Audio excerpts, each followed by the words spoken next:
దేవుడు మనకి ఇచ్చిన రీతిగా ఈ శ్రేష్టమైన క్రిస్మస్ ఆరాధన శ్రేష్టమైన సమయాన్ని బట్టి ప్రభు నామమునకే స్తుతియు మహిమ ఘనత ప్రభావములు కలుగును గాక. ఆమేన్. ఈ క్రిస్మస్ ఆరాధనలో పాల్పొందిన ప్రభువునకు అత్యంత ప్రియులైన దేవుని బిడ్డలైన మీ అందరికీ దూరాన సమీపాన నా దేవుని మాటలు ఆలకిస్తున్న ప్రియా దేవుని బిడ్డలైన మీ అందరికీ నా నిండు హృదయపూర్వకపు వందనాలు, ప్రత్యేక పుష్పములు తెలియపరుస్తూ ఉన్నాను. సర్వ సృష్టిని సృష్టించిన సృష్టికర్త అయిన నా దేవుడు మిమ్మల్ని సమృద్ధిగా ఆశీర్వదించి దీవించి కాపాడును గాక. ఆమేన్. హల్లెలూయా. యెషయా గ్రంథము 9వ అధ్యాయము 6వ వచనాన్ని ధ్యానము చేద్దాం. యెషయా గ్రంథము 9వ అధ్యాయము 6వ వచనాన్ని ధ్యానం చేద్దాం. చదవగలరేనా? ఏలయనగా మనకు శిశువు పుట్టెను, మనకు కుమారుడు అనుగ్రహించబడెను, ఆయన భుజముల మీద రాజ్యభారముండును. ఆశ్చర్యకరుడు, ఆలోచనకర్త, బలవంతుడైన దేవుడు, నిత్యుడగు తండ్రి, సమాధానకర్తయగు అధిపతి అని అతనికి పేరు పెట్టబడెను. హల్లెలూయా. ఒకసారి ఈ మాటలు అందరు చెప్పగలరా? ఆ తర్వాత మీకు చెప్పండి. ఆశ్చర్యకరుడు. దేవుడికి ఉన్నటువంటి పేర్లు మనం చదువుకుంటున్నాం.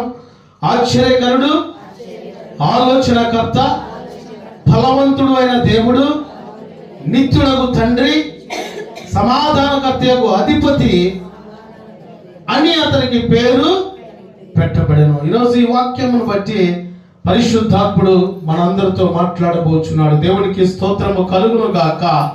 హల్లెలూయా. శ్రేష్టమైన మాటలు మనం వినటానికి ముందు మంచిది. ఈ దినపు వర్తమానము రమారమి 2 గంటలు లేదా 3 గంటలు చెప్పొచ్చు. అయితే సమయాన్ని పాటించాలి కనుక కొద్ది సమయంలోనే శ్రేష్టమైన మాటలు తెలియపరచడానికి నేను ఆశ కలిగి ఉన్నాను. దయచేసి మీరందరూ పక్క వారితో ఒకసారి వందనాలు చెప్పుకుంటారా? ఇలా ఒకరిలో సమాధాన పడటాన్ని బట్టి మనలో ఉన్నటువంటి గర్వము, మనలో ఉన్నటువంటి అసూయ, మనలో ఉన్నటువంటి ఈ లోక సంబంధమైన కార్యములన్నీ దేవుడు విడిపిస్తాడు. హల్లెలూయా. ఇక్కడ యెషయా భక్తుడు తెలియపరుస్తున్నటువంటి మాట, మనందరం చదువుకున్నటువంటి మాట, ఏలయనగా మనకు శిశువు పుట్టెను, మనకు కుమారుడు అనుగ్రహించబడెను, ఆయన భుజముల మీద రాజ్యభారమును. ఆశ్చర్యకరుడు, ఆలోచనకర్త, బలవంతుడైన దేవుడు, నిత్యుడగు తండ్రి, సమాధానకర్తయగు అధిపతి అని అతనికి పేరు పెట్టబడెను. హల్లెలూయా. ఇందులో మొదటి మాట ఆశ్చర్యకరుడు. ఏ ఆశ్చర్యాలు దేవుడు జరిగించాడంటే ఆశ్చర్యమైన రీతిలో మనల్ని దేవుడు సృష్టించాడండి. ఆయన ప్రతిదీ కూడా ఆశ్చర్యమైన కార్యాలు మన జీవితంలో జరిగిస్తున్నాడు. ప్రియులారా, మనకు ఊహొచ్చిన కానించి దేవుడు నీ జీవితంలో ఏ కార్యము చేశాడంటే ఎన్నో కార్యాలు ఉంటాయి. కొంతమంది నోటితో చెప్పగలరు, కొంతమంది చెప్పలేక ఉండేవారుగా ఉంటున్నారండి. అయితే యేసుక్రీస్తు పుట్టుక పూర్వమే 700 సంవత్సరాలకు ముందే ప్రవక్త అయిన యెషయా ఆయన చేయు కార్యములను, ఆయన లక్షణములను వివరిస్తూ ఈ మాటలు తెలియపరుస్తూ ఉన్నాడు. యేసుక్రీస్తు ప్రభువారు చేసిన ఆశ్చర్యమైన కార్యములు ఏమిటని మనం చూడగలిగితే, ఈ లోకాన్ని దేవుడు సృష్టించాడు. తన నోటి మాట ద్వారా ఒక వస్తువును కూడా ముట్టుకోకుండా ఆకాశము కలుగును కాకంటే ఆకాశం కలిగింది. ఆదికాండం మొట్టమొదటి అధ్యాయంలో ఉంటుంది. భూమి కలుగును కాకంటే భూమి కలిగింది. సముద్రము కలుగును కాకంటే సముద్రము కలిగిన. ఆయా జాతి ప్రకారము పక్షులు, ఆయా జాతి ప్రకారము సమస్తము దేవుడు సృజించి వాటన్నిటినీ ఏలుటకు యేసుక్రీస్తు ప్రభువారు దేవుడైనటువంటి మన దేవుడు ఒక మనిషిని సృజించడానికి ఎవరు సమీపించని తేజస్సులో ఉన్న దేవుడు భూమి మీదకి వచ్చి తన పోలిక చొప్పున, ఇప్పుడు దేవుడు ఎలా ఉంటాడంటే నీ వలే ఉంటాడు దేవుడు. అబ్బా, ఆ మాట మనం వింటుంటే ఎంత ఆశ్చర్యకరంగా ఉంటుంది. తన పోలిక చొప్పున నరుని సృజించి వాడి నాసికారంధ్రంలో జీవవాయువును ఊదగా నరుడు జీవాత్మ అయ్యాడండి. సమస్తము కూడా తన నోటి మాట ద్వారా సృష్టించాడు. కానీ నిన్ను మటికి ఆనాడు ఆదామును మటికి దేవుడు ఒక మట్టి తీసుకొని తన పోలిక చొప్పున నిర్మించాడండి. ఎంత గొప్ప ప్రేమ దేవుని యొక్క ప్రేమ. అందుకనే దేవుడు ఆశ్చర్యకరుడై ఉన్నాడు. దేవుడు జరిగించే ఆశ్చర్యకారం ఏమనగా మొదటి మాట మనం చూస్తే పాపులను ఆశ్చర్యముగా పావనులుగా మార్చాడండి. లోక సంబంధమైనటువంటి పాపపు ఊబిలో ఉన్న వారిని విమోచన దేవుడు దయచేశాడు. హల్లెలూయా. యేసుక్రీస్తు ప్రభువారు గనక ఈ లోకానికి రాకపోతే పాప సంబంధమైన క్రయధనము ఎవరు విడిపించేవారు కాదు. ఈ లోకమంతా కూడా చీకటిలో, ఈ లోకమంతా కూడా వ్యర్థమైనటువంటి పాపములో పడి ఉండగా ఈ పాపములు విడిపించడానికి పరిశుద్ధాత్ముడైన దేవుడు నీ వలే ఈ లోకానికి వచ్చాడండి. దేవునికి మహిమ కలుగును గాక. హల్లెలూయా. ఇప్పుడు నేను ఒక మాట అంటాను. క్రిస్మస్ పండుగ మనం ఎన్ని సంవత్సరాల నుంచి జరుపుకున్నామంటే రమారమి చాలా సంవత్సరాలు మనం అనుకుంటా ఉంటాం. అంటే ఈ క్వశ్చన్ లాగా నేను ఎందుకు అడుగుతున్నానంటే ఒకసారి మనం ప్రశ్నించుకోవాలి. ఎన్నో క్రిస్మస్ పండుగలు వచ్చినాయి కదా, దేవుడి కొరకు నీవేమి చేశావు అని దేవుడు మనల్ని అడిగాడు అనుకోండి, మన దగ్గర సమాధానం ఏంది చెప్పగలరా? పండగలు అనగా ఎంత సంతోషమో, ఎంత ఆనందమో, ఎంత ఆర్భాటమో ఉండాలి, వద్దని నేను అన్నాను. కానీ ఈ పండుగలు వస్తూ ఉన్న కొలది, ఈ సంవత్సరంలో గడుస్తూ ఉన్న కొలది, ఈ దినములు అయిపోతున్న కొలది నీవు దేవుడి కొరకు ఏమి చేసావన్నది జ్ఞాపకము చేసుకొని నీ జీవితంలో నిత్యము ప్రభువుని స్తుతిస్తూ, ఆరాధిస్తూ, మహిమపరుస్తూ, కొనియాడుతూ ఆయన ఉన్నతమైనటువంటి నామాన్ని ఘనపరచగలిగితే ప్రతి దినము నీ కుటుంబంలో క్రిస్మస్ సంబంధమైన ఆనందము పరిశుద్ధాత్ముడు దయచేయును గాక. హల్లెలూయా. దేవునికి స్తోత్రము కలుగును గాక. ఆమేన్. ప్రియులారా, మనకు దేవుడి లోకానికి రావడానికి గల కారణం ఏంటంటే మన కొరకే, నీ కొరకే దేవుడి లోకానికి వచ్చాడండి. యేసుక్రీస్తు ప్రభువారు ఈ లోకమునకు రాకపోతే పాప విమోచన లేదు. దేవుడు దెబ్బలు తినకపోతే మనకి స్వస్థత లేదు. ఆయన మరణించకపోతే మనకి విమోచన లేదు. ఆయన పునరుత్థానం అవ్వకపోతే మనకు పునరుత్థానము లేదు. ఆయన మరలా పరలోకం వెళ్ళకపోతే మనకి పరలోకంలో స్థలాలు సిద్ధపరిచేవారు లేదండి. ఎప్పుడైనా మీరు గమనించారా? దేవుడు ఎందుకు ఈ లోకానికి వచ్చాడు? నా కొరకే కదా దేవుడు వచ్చాడు అన్నది కనుక నీవు ఆలోచన చేయగలిగితే ఆ జీవితం ఎంతో ఆత్మీయమైనటువంటి జీవితంగా ప్రభువు నడిపిస్తాడండి. హల్లెలూయా. దేవుడు జరిగించే ఆశ్చర్యకారం ఏమనగా మొదటిది పాపులను ఆశ్చర్యముగా పావనులుగా మార్చాడు. అంటే పాప సంబంధమైనటువంటి స్థితి నుంచి దేవుడు విడిపించాడండి. రెండవదిగా మనం చూస్తే అనారోగ్యంలో ఆశ్చర్యముగా ఆరోగ్యవంతులుగా దేవుడు మార్చాడు. ఈనాడు మనం చూస్తామంటే మనకి వచ్చినటువంటి జ్వరం నుంచి, అనారోగ్యం నుంచి, ఇబ్బంది నుంచి స్వస్థపడ్డామంటే ఆనాడు దేవుడు తిన్న దెబ్బల ద్వారా మనకి స్వస్థత కలుగుతుంది. హల్లెలూయా.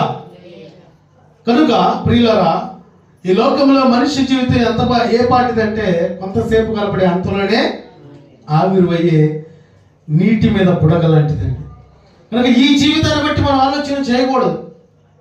పరిశుద్ధాత్ముడైనటువంటి దేవుడు ఏ రీతిగా మన జీవితంలో ఆశ్చర్యకార్యాలు జరిగించాడు, ఎందుకు దేవుడు ఈ లోకానికి వచ్చాడు, దేవుడిని నేను ఎలా ఆరాధించాలి, దేవుడి నామాన్ని నేను ఎలా మహిమపరచాలి, దేవుని యొక్క ఉన్నతమైనటువంటి గుణగణాలు నా జీవితంలో నేను ఎలా తెలుసుకోవాలనేటువంటి ఆలోచన మనం కలిగి ఉండగలిగితే ఆ దినము నుంచి నిజమైన క్రిస్మస్ నీ జీవితంలో పరిశుద్ధాత్ముడు జరిగించును గాక. హల్లెలూయా. ఆశ్చర్యకరుడు గురించి మూడవ టాపిక్, నశించిన వారిని ఆశ్చర్యముగా రక్షించుటకు దేవుడు ఈ లోకానికి వచ్చాడండి. నశించిపోయింది, లోకమంతా నశించిపోయింది. వీటన్నిటి నుంచి విడిపించడానికి పరమాత్ముడైన దేవుడు నీ కొరకే ఈ లోకానికి వచ్చాడు అన్నది మనం జ్ఞాపకము చేసుకోవాలి. రెండవ పాయింట్ ఏం చెప్పగలరా? మొదటి మాట ఆశ్చర్యకరుడు, రెండవది ఆలోచనకర్త. దేవుని యొక్క ఆలోచన ఎలాంటిదంటే ఘనమైన ఆలోచన, ఉన్నతమైన ఆలోచన నీ పక్షాన కలిగి ఉన్నాడండి. ఇంకా నీ జీవితాన్ని మార్చాలని, ఇంకా నీ జీవితంలో ఉన్నటువంటి బాధలు, చింతలు, అవమానాలు, వేదనలు, శోధనలు తొలగించి ఒక ఉన్నతమైనటువంటి ఆశీర్వాదపు జీవితం నీకు దయచేయాలని దేవుడు ఇప్పటికీ ఆలోచన కలిగి ఉన్నాడండి. రెండవదిగా ఆయన ఆలోచనకర్త అయి ఉన్నాడు. పరలోకం నుండి దిగి రాబోయే యేసు ప్రభు ఆశ్చర్యమైన ఆసక్తి గలవాడని ప్రవక్త యెషయా తెలియజేస్తూ ఈ మాటలు తెలియపరుస్తూ ఉన్నాడండి. ఆయన ఆలోచన ఎలాంటిదంటే, నీకు ఏది కావాలో, నువ్వు ఏది ఇస్తే దీవెనకరంగా ఉంటావో అన్నిటికంటే ఇవ్వగలిగిన గొప్ప శక్తివంతుడై దేవుడు ఉన్నాడు. దేవునికి స్తోత్రము కలుగును గాక. ఆలోచనకర్త అయినటువంటి దేవుడు చేయి కార్యం ఏమంటే ఒక 3 పాయింట్లు నేను చూద్దాం, జాగ్రత్తగా గమనించండి. అన్ని వివరించాలంటే సమయం సరిపోదు మనకి. మొదటిగా యేసు ఆలోచన కానా వివాహంలో ఉన్న అవసరతలు తీర్చడం. అది యోహాను సువార్త 2వ అధ్యాయం 7-9 వచ్చిన తర్వాత చదువుకోండి మీరు. యేసు ఆలోచన కానా వివాహంలో ఉన్న అవసరతలు తీర్చినాడు. యేసు క్రీస్తు ప్రభువారు 33.5 సంవత్సరాల చివరి జీవితంలో మొట్టమొదటి చేసిన ఆశ్చర్యమైన కార్యం ఏంటంటే, ఆలోచనకరమైనటువంటి కార్యం ఏంటంటే, ఒక వివాహంలో ద్రాక్షారసం అయిపోయినప్పుడు దేవుడు శిష్యుల ద్వారా ఆ బాణలన్నీ నీళ్లు పోపించి దేవుడు చేసినటువంటి ఆలోచనకరమైనటువంటి గొప్ప కార్యం ఏంటంటే, వాటిలోనికి అద్భుతముగా ద్రాక్షారసము వచ్చేటువంటి పరిస్థితి దేవుడు చేసి ఉన్నాడండి. ముందుగా ఏం జరుగుతుందో ఒకసారి మనం గమనిస్తే, మన జీవితాల్లో కూడా మన జీవితాలు ఎలా ఉన్నాయన్నది మనం ఆలోచన చేస్తే ఒక్కొక్కసారి మన జీవితాలు ఏ రీతిగా ఉన్నాయన్నది మనకు తెలుసు, అవునా కదా? నేను ఎలా ఉన్నానన్నది నేను ఆలోచన చేసుకుని నాకు తెలిసిందా లేదా తెలియపరచబడుతుంది. కనుక ఆయన ఆలోచనకర్త అయి ఉన్నాడు కనుక ఆయన ఆలోచన కలిగి ఇక నుంచి మనం జీవించాలని ఈ రీతిగా పరిశుద్ధాత్ముడు మనతో మాట్లాడుచున్నాడు. హల్లెలూయా. రెండవ కార్యము, యేసు ఆలోచన పేతురునకు విస్తారమైన సమృద్ధినిచ్చిందండి. లూకా సువార్త 5వ అధ్యాయం 4-6 వచ్చిన తర్వాత చూడగలిగితే, యేసు క్రీస్తు ప్రభువారి యొక్క చక్కని ఆలోచన పేతురునకు విస్తారమైన సమృద్ధినిచ్చింది. ఈనాడు మన కుటుంబాలు కూడా దీవించబడాలన్న, ఆశీర్వదించబడాలన్న, బలపరచబడాలన్న, దేవుని కృపలో, దేవుని దయలో, దేవుని ప్రేమలో ఎదగాలన్నా నీ ఆలోచన ప్రకారం నీ జీవిస్తే కుదరదు. ఆలోచనకర్త అయిన దేవుని యొక్క ఆలోచన ప్రకారం మనం నడవగలిగితే, ఆనాడు పేతురును ఆశీర్వదించిన దేవుడు, మోషేను ఆశీర్వదించిన దేవుడు, అబ్రహామును ఆశీర్వదించిన దేవుడు, ఇస్సాకును ఆశీర్వదించిన దేవుడు, యాకోబును ఆశీర్వదించిన దేవుడు, ఇదిగో ఆలోచనకర్త అయిన దేవుని యొక్క ఆలోచన నువ్వు కలిగి ఉంటే నిన్ను కూడా దేవుడు సమృద్ధిగా ఆశీర్వదించును గాక. హల్లెలూయా. ఎందుకు మనం దీవించబడలేకపోతున్నాం? ఎందుకు మనం ఆశీర్వదించబడలేకపోతున్నాం? ఎందుకు మన జీవితాలు అలాగే ఉంటున్నాయి అంటే, నీ ఆలోచన ప్రకారం నువ్వు నడుస్తున్నావేమో. ప్రియులారా, ఆలోచనకర్త అయిన దేవుని యొక్క ఆశ ఏందో తెలుసా? నీ దగ్గర ఏదో దేవుడు కోరుకోవట్లేదు, బంగారం కోరుకోవట్లేదు, ముత్యాలు కోరుకోవట్లేదు, లేకపోతే ఆస్తులు కోరుకోవట్లేదు, కానీ విరిగిన హృదయంలో నీవు దేవునికి స్థానం ఇవ్వగలిగితే ఆలోచనకర్త అయిన దేవుడు నిన్ను బలపరిచి ఆయన కృపతో నిన్ను నడిపించును గాక. హల్లెలూయా. ఆలోచనకర్తలో 3వ పాయింట్, యేసు ఆలోచన లాజరుకు జీవం ఇచ్చిందండి.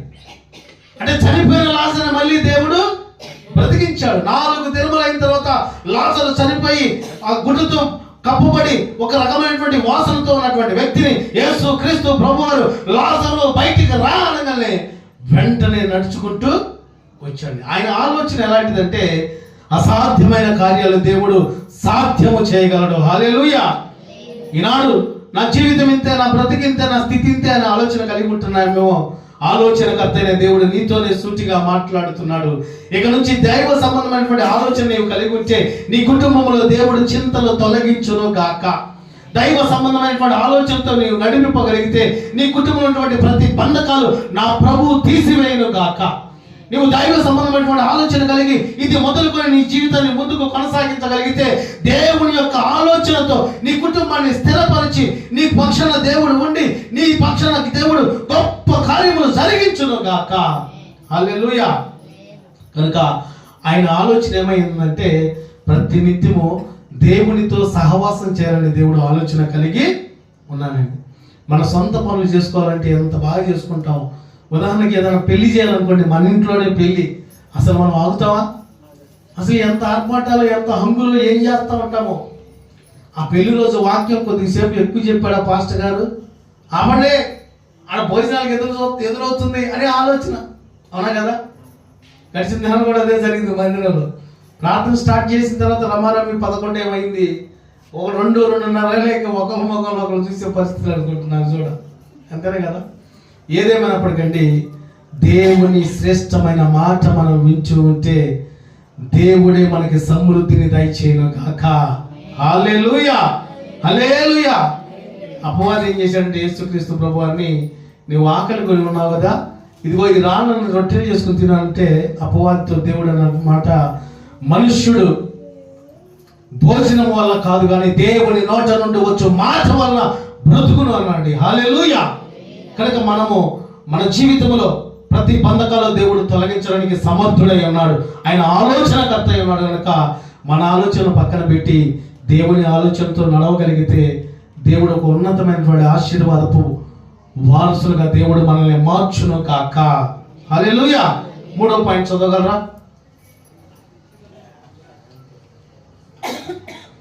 బలవంతుడైన దేవుడు బాలునిగా జన్మించి యేసుక్రీస్తు బలవంతుడైన దేవుడని ప్రవక్త అయిన యెషయా వివరిస్తూ ఈ మాటలు తెలియపరిచాడండి. బాలుడిగా ఉన్నప్పటికీ ఆయన బలవంతుడైన దేవుడుగా ఉన్నాడు. యేసుక్రీస్తు ప్రభువారు పుట్టడానికి 2 సంవత్సరాల ముందరే జ్ఞానులకు ఆ నక్షత్రము కనపడి, తూర్పు దేశపు జ్ఞానులు, పారసీయ ఆయా ప్రాంతపు రాసులు జ్ఞానులుగా వారు నడుచుకుంటూ ఆ నక్షత్రము దేవుని యొక్క పశువుల పాకకు వచ్చి ప్రభు ఎదుట సాగిలపడే ఆ బలము కలిగిన దేవుడు మనం ఆరాధిస్తున్న దేవుడు అయి ఉన్నాడు. హల్లెలూయా. ఎప్పుడైనా మనం జ్ఞాపకం చేస్తున్నామా? ప్రభు ఎదుట మనం సాగిలపడుతున్నామా? ప్రభు చిత్త ప్రకారం జీవిస్తున్నామా? ప్రభు నామాన్ని మహిమపరుస్తున్నామా అన్నది ఒకసారి ఆలోచన చేయాలండి. ప్రియులారా, దేవుని యొక్క సన్నిధిలో నేను బలముగా తెలియపరుస్తున్నటువంటి మాట ఏంటంటే, బలవంతుడైన దేవుడు నీ పక్షాన ఉన్నాడు కనుకనే ఎంతవరకు నీకు దేవుడు బలమును దయచేస్తున్నాడు. హల్లెలూయా. ఈ లోకములో ప్రతిరోజు 1,50,000 మంది నిద్ర లేసే లోపు చనిపోతూ ఉంటారండి. యాక్సిడెంట్ పరంగా అనేక రకాలుగా చనిపోయేవారు ఉంటున్నారు. కానీ దేవుని యొక్క బలాన్ని ఎంతవరకు మనకు దేవుడు దయచేశాడు. మనల్ని సజీవులుగా ఉండాలని ఉండేటువంటి కృప దేవుడు మన పక్షాన ఉంచాడు కనుక ప్రియులారా, ఆయన బలాన్ని మనం పొందుకోవాలంటే, బలవంతుడైన దేవుడు కార్యం ఏంటంటే మనల్ని బలపరుస్తాడు. మొదటిగా. రెండవదిగా మనల్ని నడిపిస్తాడు. మూడవదిగా మనల్ని నిత్యము బలపరిచేటువంటి ఆత్మీయమైనటువంటి జీవాహారాన్ని దేవుడు మనకి దయచేస్తానండి. దేవునికి స్తోత్రము కలుగును గాక. హల్లెలూయా. ఇశ్రాయేలు ప్రజలు ఆకలి కొని ఉన్నారు. వారి యొక్క ఆకలి తీర్చడానికి ఏదో బాధ, ఏదో వేదన చెందుతూ మోషే గారి దగ్గరికి రాగానే, దేవునికి ప్రార్థన చేయగానే దేవదూతలు తినే మన్నా ఇశ్రాయేలు ప్రజలకి దేవుడు దయచేసాడండి. హల్లెలూయా. ఒకవేళ ఈ సమయంలో నాకు బలహీనతగా ఉంది, నాకు ఈ సమస్య ఉంది, ఈ బాధ ఉంది, ఈ ఇబ్బంది ఉంది, ఆలోచన కలిగి ఉన్నాయేమో, బలవంతుడైన దేవుని నామాన్ని నువ్వు మహిమపరిచి కొనియాడి ఆరాధించగలిగితే నీకు తెలియకుండానే నీలో ఉన్న బలహీనత దేవుడు తొలగించును గాక. దేవుడు నిన్ను బలపరచును గాక. ఆరోగ్యము దయచేయును గాక. నజరేయుడైన యేసు క్రీస్తు ప్రభువే నిన్ను స్వస్థపరచబడును గాక. హల్లెలూయా. ఏదైనా జ్వరం వచ్చిందంటే ఎంత బాధో, ఏమైనా తినాలా, ఏమైనా చేయాలని అదేందో తెలియదు. అనారోగ్యం మనకు వచ్చినప్పుడే పక్కింట్లో పలావాసన వస్తూ ఉండేది, అవునా కదా? అప్పుడు తినాలా వద్దా, ఏమైతే కానీ తింటే పోలా అనుకునే వారు కూడా ఉంటారండి. ప్రియులారా, ఈ లోకములో ఉన్నప్పుడు లోకమంతా కూడా అపవాది చేత నడిపింపబడుతుంది. అందుకని పరిశుద్ధాత్ముడు తెలియపరిచినటువంటి మాట, లోకములో ఉన్న వాటిని నేను, లోకములో ఉన్న వాటిని ప్రేమించువాడైన నా వాడు కాదు. ఒక్కటే మాట. అయితే బలవంతుడైన దేవుడి యొక్క ఆలోచన ప్రకారం మనం నడవగలిగితే, ఆయన కృపలో ఎదగగలిగితే, ఆయన ప్రేమని మనం పొందుకోగలిగితే, నీకున్న ప్రతి బలహీనత నా ప్రభు తొలగించి ఈ క్షణమే దేవుడు నిన్ను బలపరచును గాక. హల్లెలూయా. దేవునికి స్తోత్రము కలుగును గాక. ఆమేన్. 4వ మాట, నిత్యుడగు తండ్రి. నిత్యుడగు తండ్రి ఉన్నాడండి.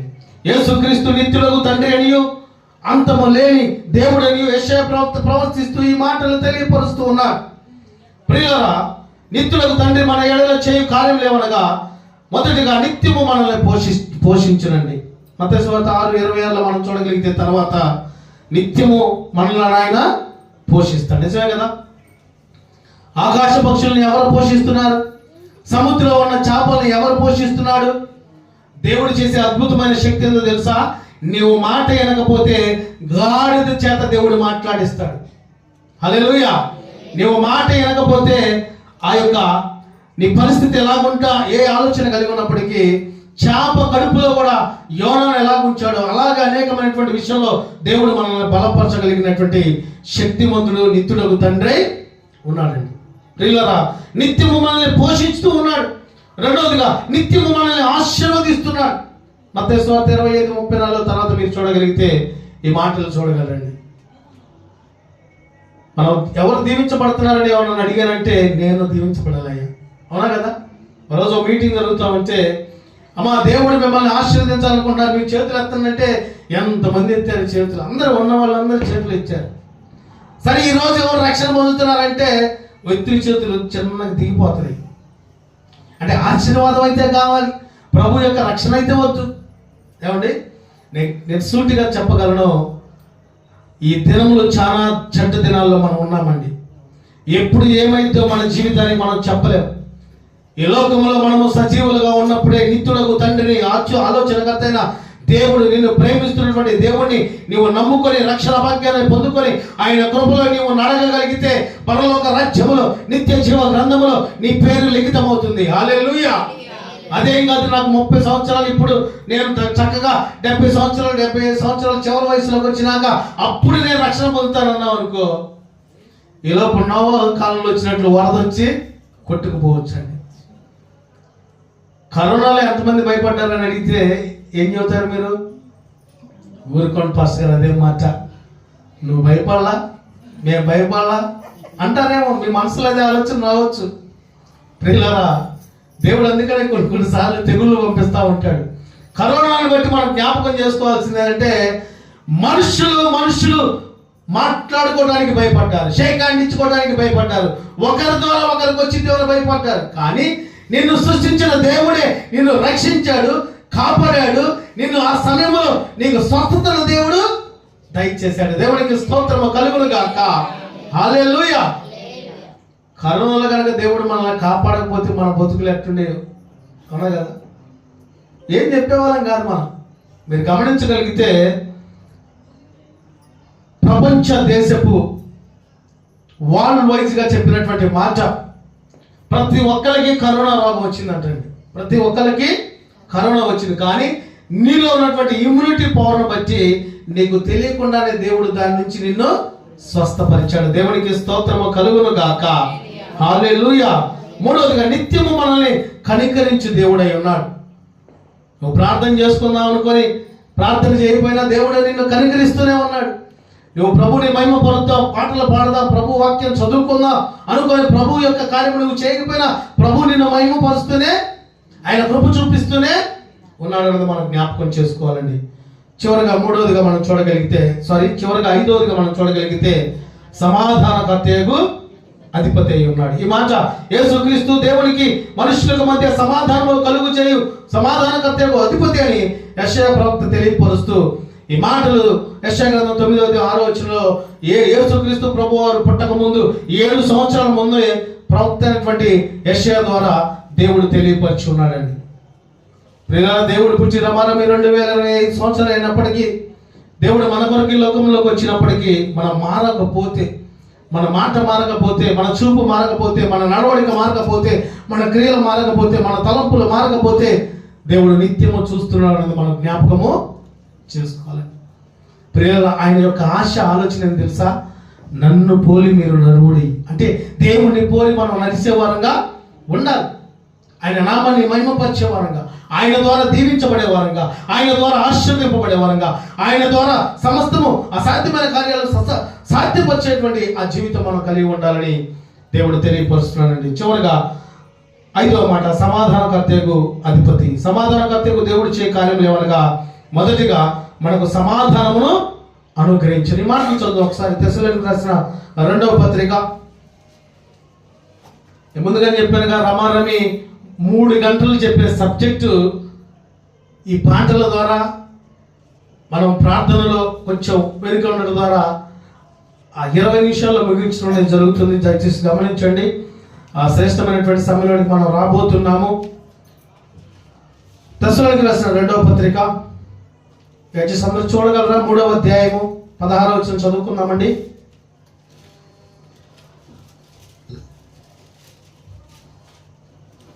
అపోస్తలుడైన పౌలు తెస్సలోనికీయులకు రాసిన 2వ పత్రిక 3వ అధ్యాయం 16వ వచనం మనం చూడగలిగితే, సమాధానకర్తయగు ప్రభు తానే ఎల్లప్పుడూ ప్రతి విధము చేతను మీకు సమాధానం అనుగ్రహించును గాక.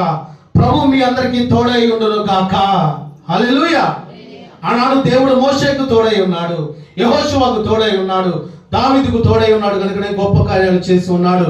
ఈనాడు దేవుడు తెలియపరుస్తున్నాడు, దేవుడు మీ అందరికీ తోడై ఉండును గాక. హల్లెలూయా. అందుకని ఏమన్నాడు, సమాధానకర్తకు ప్రభు తానే ఎల్లప్పుడూ ప్రతి విధము చేతను మీకు సమాధానం అనుగ్రహించును గాక. ప్రభు మీ అందరికీ తోడై ఉండును గాక. సమాధానకర్తకు దేవుడు చే కార్యములు మొదటిదిగా మనకు సమాధానాన్ని దేవుడు అనుగ్రహిస్తున్నాడు. నేను అంటున్నాను, కుటుంబాల్లో గొడవలు ఉంటాయా, సమాధానం ఉంటుందా? ఈనాడు మనం చూస్తా ఉంటే స్టేషన్లో, కోర్టుల్లో ఎక్కువ గొడవలే. భార్యాభర్తల మధ్య, బంధువుల మధ్య, మన అనుకున్న వాళ్ళ మధ్య గొడవలు అవుతూ ఉన్నాయండి. కానీ సమాధానకర్తైనటువంటి సమాధానం మనం పొందుకోగలిగితే నీ కుటుంబము దేవుని యొక్క కుటుంబముగా మార్చబడును గాక. హల్లెలూయా. మన కుటుంబాల్లో దేవుడు ఉంటే ఆనందం ఉంటుందా, బాధ ఉంటుందా? చెప్పసక్యముగానే ఆనందం మనకు ఉంటుంది. కనుక ప్రియులారా, మన కుటుంబాల్లో దేవుడు ఉండాలంటే మనం ఎలా ఉండాలి? ఆయనకి ఇష్టమైన వారంగా ఉండాలి. మనకి ఇష్టం వచ్చినట్టు మనం ఉంటా. ప్రభువా నువ్వు నాతో ఉండయా, నా పక్షాన ఉండంటే కుదరదు. ప్రభువా ప్రభువా అని పిలుచు ప్రతివాడు పరలోక రాజ్యములో చేరడు.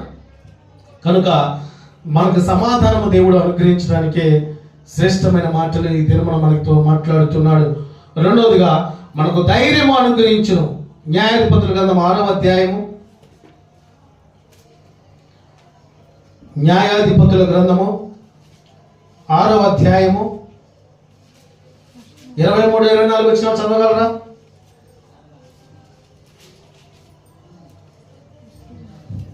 అప్పుడు యెహోవా నీకు సమాధానము భయపడకము, నీవు చావు అని అతనితో సెలవిచ్చాను. అక్కడ గిద్యోను యెహోవా నామమున బలిపీఠము కట్టి దానికి యెహోవా సమాధానకర్తయగు పేరు పెట్టెను. నేటి వరకు అది అబీయెజ్రీల ఓఫ్రాలో ఉన్నదండి. ఇది నేను తెలియపరుస్తున్నటువంటి మాట.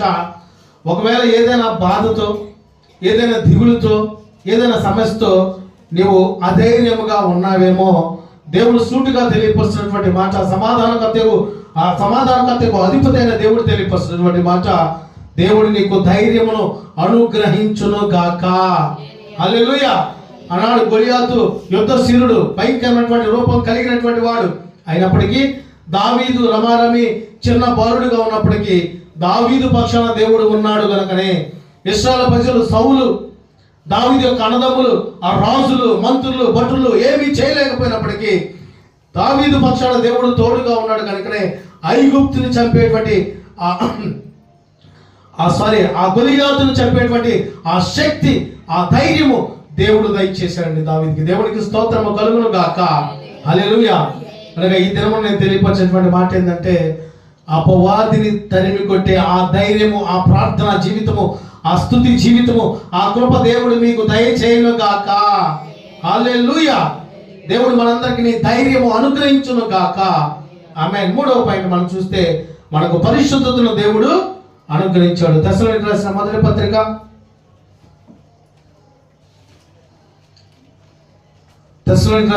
పత్రిక 5వ అధ్యాయము 23వ వచనం చదువుకుందామండి.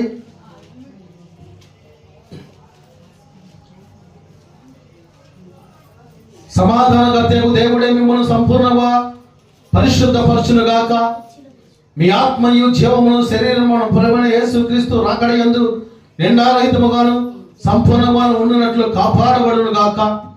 మిమ్మల్ని పిలుచువాడు నమ్మకమైన వాడు కనుక అలాగునే చేయను. హల్లెలూయా.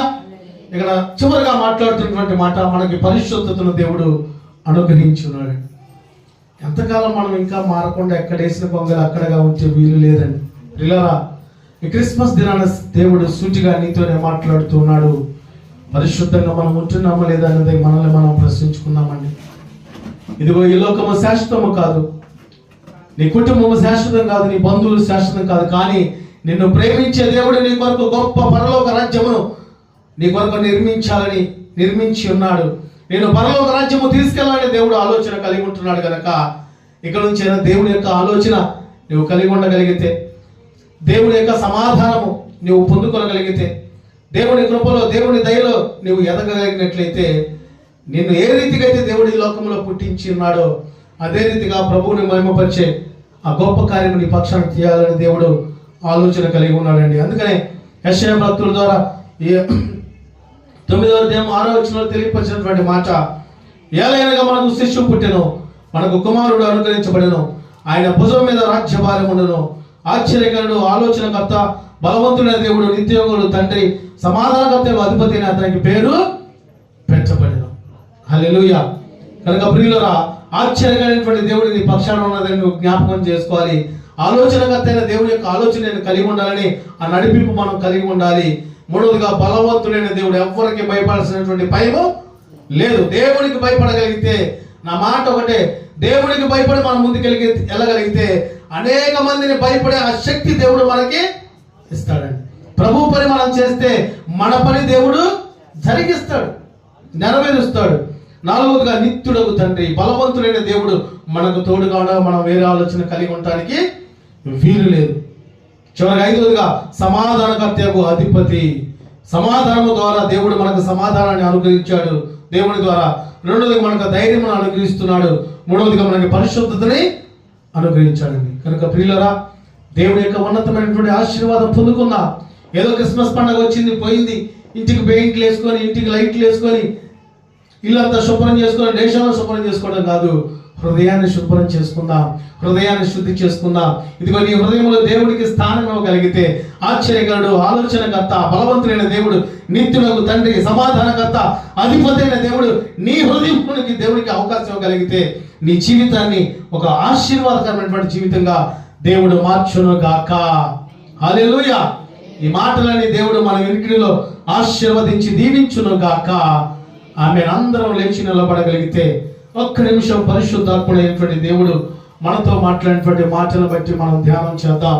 ఈ సమయంలో ఇదిగో ఇక క్రిస్మస్ దినంలోనికి మనం వచ్చి ఉన్నాము కనుక మీ వద్దకి క్యాండిల్స్ వస్తాయి. అందరూ కూడా ఆ క్యాండిల్స్ ని వెలిగించి ఇంతవరకు మన జీవితంలో వెలుగు